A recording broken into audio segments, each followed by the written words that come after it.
Well, happy Friday and welcome to ATI Pro Media. It is March 14th. I took a couple days off. I know it was in good hands with Brady.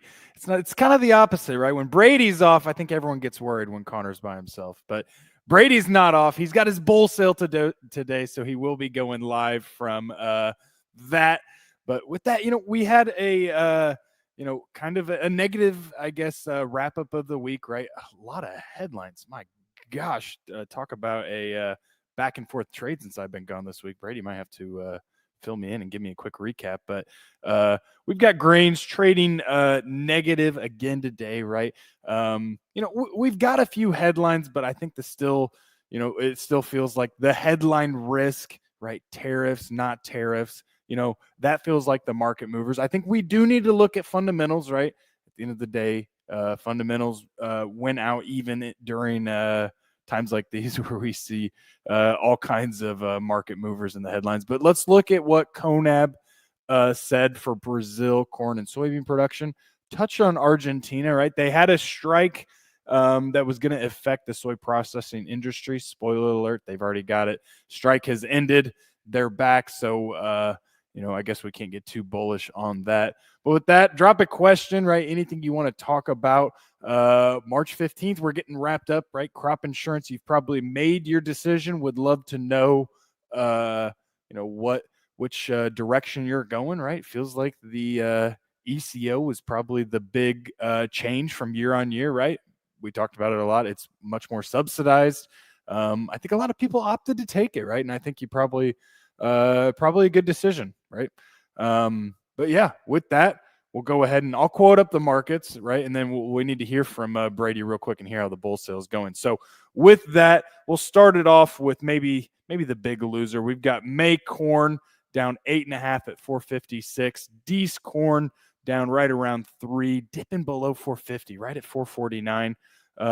Soybeans, May soybeans at 10.08, down 2.5. They were positive on the overnight, but turning negative. And then November soybeans, call it unchanged, down maybe a penny at 10.11. Chicago wheat first, looking like it's down. May wheat down 3.5. July wheat down 3, 575. Let's look at spring wheat, basically unchanged. Looking at KC wheat is up. May KC wheat up 2 cents, 589. Let's look at some cattle right here, or lean hogs. We've got, front month, April, May, lean hogs is up. Deferred months are down. Live cattle is negative. Feeders, front month futures on feeders are positive.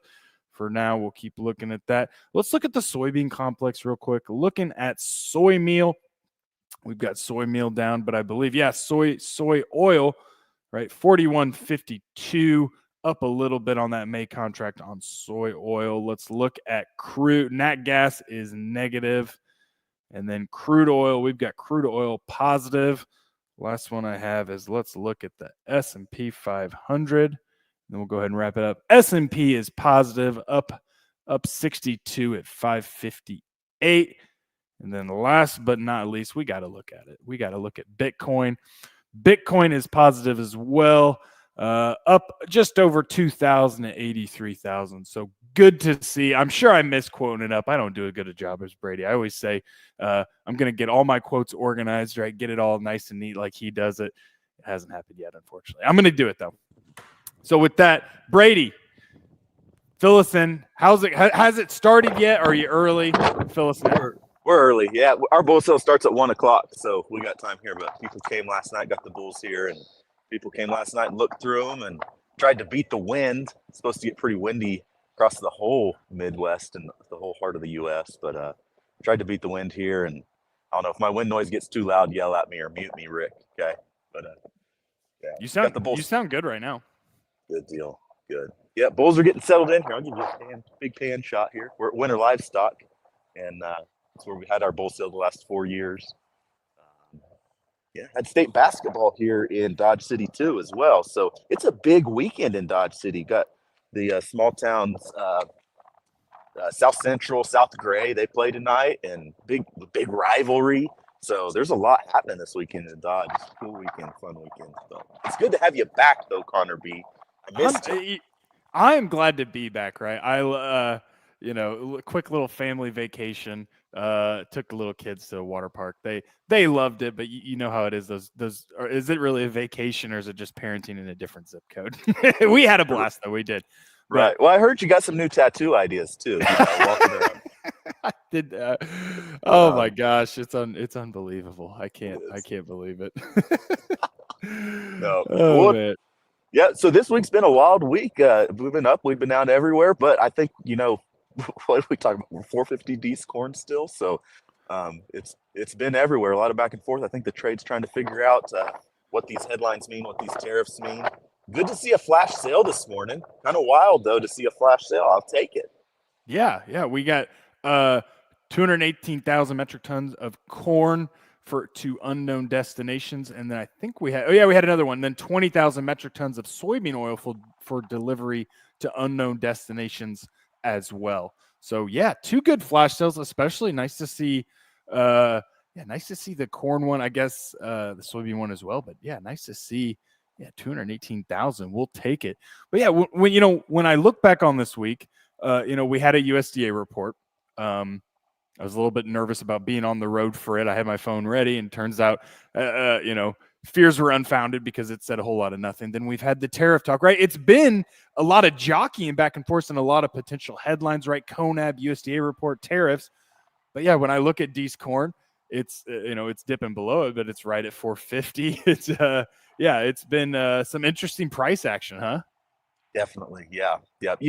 Anytime you go out of town, if you want the markets to move or to do something, you just got to go out of town, go on vacation, step out your door, and things are going to happen. Plan something. Things are going to happen the minute you walk away from your computer. So that feels like the truth. But yeah, well, good stuff. Yeah, you mentioned wind. I mean, my gosh, we're predicted to get some serious wind, potential thunderstorms. But I got to say, so I was Northern Illinois, and then driving back home yesterday.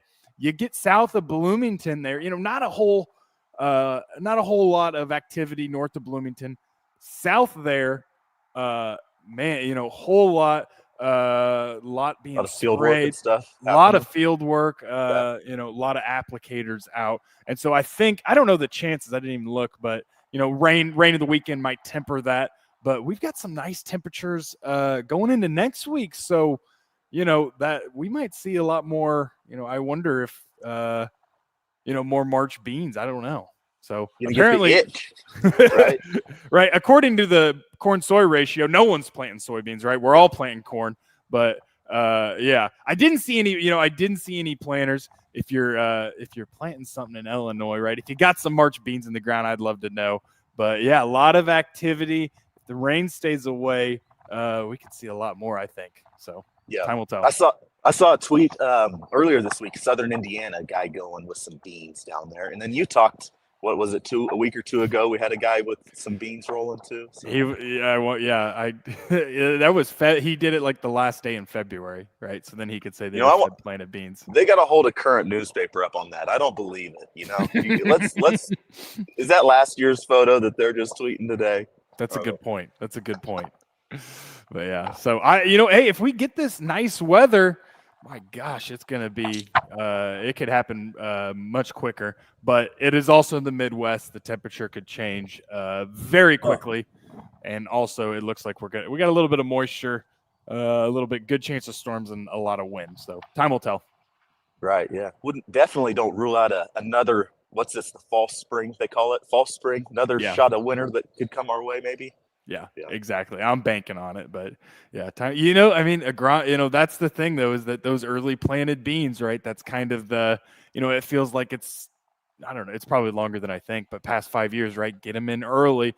And so if the weather's right, are we going to, how many bean acres do we see go in March? I don't know. Time will tell. Right. So well, let's roll through some headlines, Connor B. Yeah, the first one main one is I did want to look at we saw CONAB numbers yesterday. And so not a whole lot, in terms of changes, right? They trimmed, they increased corn production overall left exports alone. They did trim that second corn production number just a little bit, right? That safrinha corn crop they're planting right now. We saw it trim back just a little bit, and then ending stocks jumped up, and then quite a bit from yesterday. And then soybean, or not yesterday, from last year, I meant to say.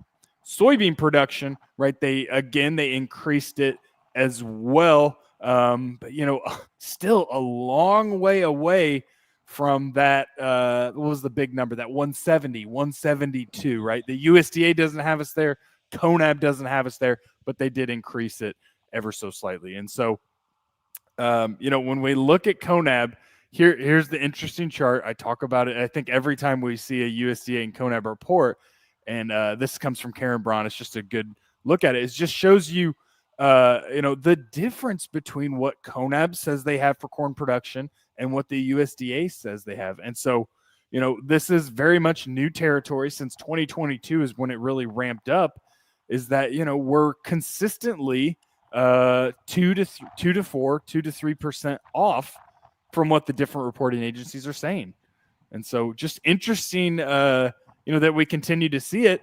And I got to think, if we've seen it for the past 3 years, I almost want to say it's a new normal, right? We're going to see, I think it comes down to timing, different estimates, but we're going to see that discrepancy going forward. I don't know why we wouldn't, Brady.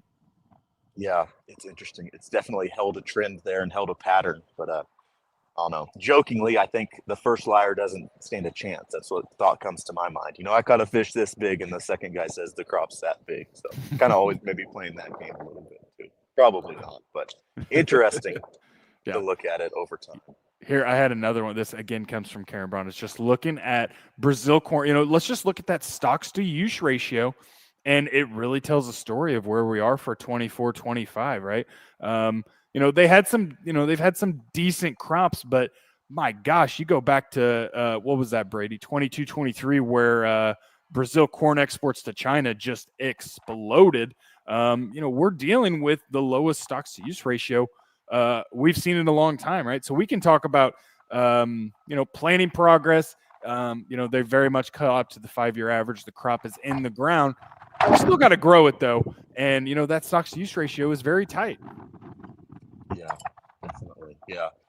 Worth paying attention to, but we all know those things change too, Connor B, right? And we got a safrinha crop in the ground, got a U.S. crop coming right behind it, and that's going to change pretty quick over the next 4, 5, 6 months. We'll see how that evolves.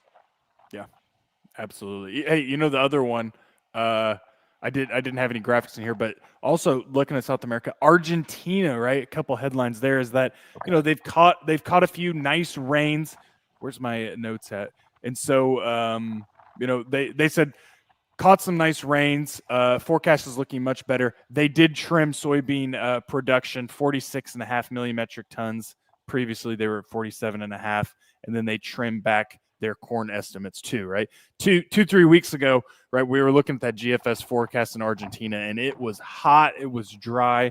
They've caught some rains, but I still wouldn't look for probably any type of stellar crop out of Argentina. The other headline, I don't know if you touched, looking at, we had a strike on, the oilseed workers in Argentina entered a strike, kind of would affect the soy processing industry. It's not even a headline because they've already resolved it, but it feels like we get those out of Argentina about once or twice a year, right? We see some strikes, potential disruption to that soy meal trade, but no, they've harvest up and we get a strike headline coming across, right? But we've also seen a few in the U.S. over the last couple of years too, so to pay attention to that as well.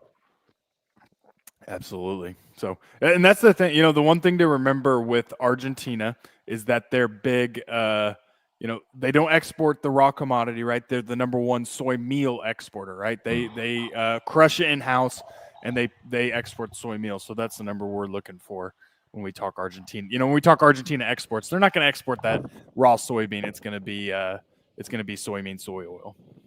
Yeah. Yep. Value added product, right? That's what we want to do, produce, right? Right. You can make the argument that the USA should copy it. A year ago, 2 years ago, right? We saw, right? That was the talk, is how much crush capacity was increasing. It still is, but I think the expectations are tempered, right? When we see those forecasts of how far it could be in 5 years, I don't know if we can take that to the bank, right? I hope so, right? I want to see that crush capacity just keep going higher, but I think we got to kind of temper expectations there. Yeah. So, yeah. All right. Well, I got a tweet of the week loaded up. Do you want to give, a couple headlines in terms of the, cattle trade? It's the same old song and dance, right? Is meat exporters, how much are they going to be hurt with tariffs to China? Yada, yada, yada. You want to give any comments? Then I'll do tweet of the week and we can let you get on with your bull sale. Sounds good. Well, I've been a little bit disconnected the last day or so with headlines and keeping up with things, but the fundamental factors behind the beef market remain the same. I haven't seen what cash trade's done on the fat side of things yet. I haven't even looked at the choice cutout this morning, but we've definitely bounced back since where we were a week ago. There's a headline, I believe, on U.S. China and some, access to the Chinese market for U.S. beef exports or meat exports as a whole, which would be huge for pork and for beef as well. China has become a big beef market for the U.S., so got to keep our eyes on that headline. Sentiment driven, the funds are in it. Cash market's still pretty hot though on the feeder side of things, and we're on the futures board this week. We're posting record highs, so yeah, things are looking good for now. But we know they don't last forever. Connor B. Been doing a lot on the LRP front, a lot of position management, trying to protect more dollars as the bull market gets hotter here. Good stuff.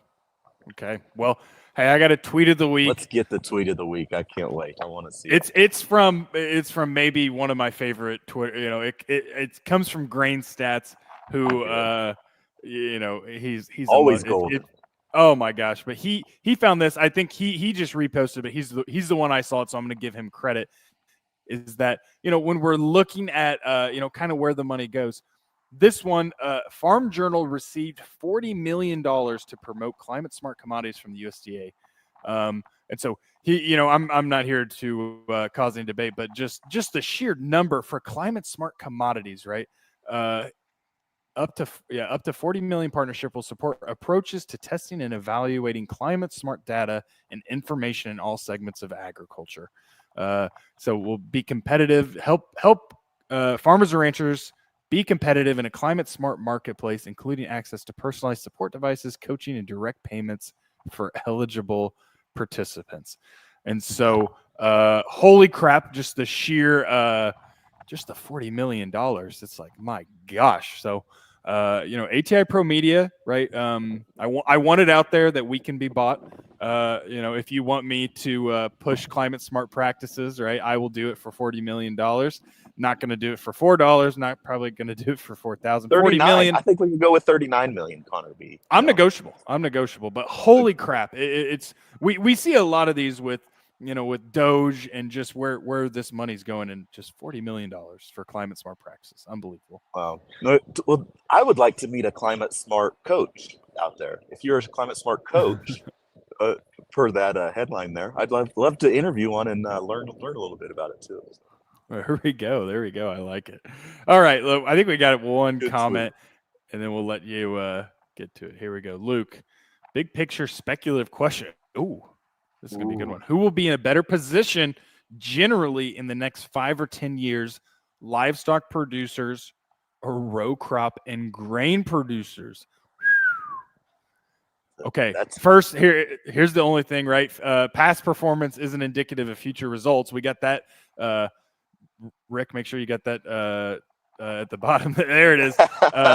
Let's look backwards, right? The past 5 to 10 years, right? Who has generally performed better? And number one, I wonder, is it a big discrepancy? I got to think, when we start, if we go back 10 years, that's crazy. You go back 10 years, it doesn't even catch 2012. But, we had a nice run in row crop ag in 21, 22, 23. But what do you think? Who had it? If we look backward before looking forward, does row crop get the edge? What do you think?